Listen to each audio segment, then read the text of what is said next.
Hey guys, how are you? Another literature break for you this afternoon, and this is a special Veterans Day edition, the 11-11-11 Veterans Day edition. So this is Carl Sandburg's biography of Abraham Lincoln.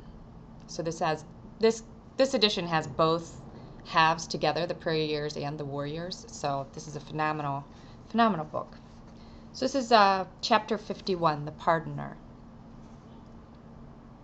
In, through, and around the city of Washington moved the signs of human storm. Out of the storm and into the White House, over its heavy carpets and past the tall mirrors, came the spick and span, the dustily ragged and worn. Before Lincoln's eyes the drama surged in lines and waves, and his mood varied from a telling man, the only thing to do is to keep pegging away, and once murmuring half dreamily to a Michigan woman, "I'm a tired man. Sometimes I'm the tiredest man on earth." In the city and suburbs, all the main streets in Ladder 64 swarmed with soldiers, more than ever before, wrote Walt Whitman in his journal. Blue pants and coats were everywhere. The clump of crutches is heard up the stairs of the paymasters' offices, groups often waiting long and wearily in the cold. Furloughed men, singly in small squads, make their way to the Baltimore depot. Patrol detachments move around, examining passes, arresting all soldiers without them. They do not question the one-legged, or men badly disabled or maimed, but all others are stopped. Of a large brick mansion on the banks of the Rappahannock, used as a hospital during a battle, Whitman had noted, "Outdoors, at the foot of a tree, within 10 yards of the front of the house, I notice a heap of amputated feet, legs, arms, hands, a full load for one horse cart." The city of Washington seemed to be one immense hospital. The inadequate and cruder equipment of the earlier war years had grown into a vast establishment, much of it still temporary and improvised. Churches, private homes, and government buildings were commandeered.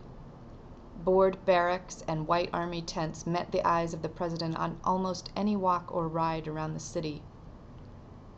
Late in October of '64, Whitman wrote of the seeing squads of Union Army deserters, over 300 of them, marching between armed guards along Pennsylvania Avenue. All sorts of rigs, all sorts of hats and caps, many fine-looking young fellows, some shamefaced, some sickly, most of them dirty shirts and very dirty and long worn. I hear that desertion from the army now in the field must have averaged 10,000 a month. The time boat of the war went on.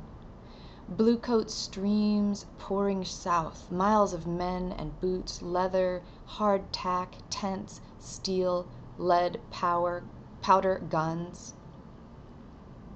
As miles of wagon supplies, mountains of hardtack were used up, more and more poured south, and moving north, flung back out of the muddy and bloody recoils, came stragglers, deserters, bounty jumpers, the furloughed, the sick and wounded, while beyond the battle fronts, toward the south, living skeletons in prison offered prayers that the time beat of the war would end, that the sad music of rifle volleys and cannonading guns would close over in some sweet silence. So that's Carl Sandburg's Abraham Lincoln. Hope you enjoyed it. Take care. Happy Veterans Day. Thanks for your service.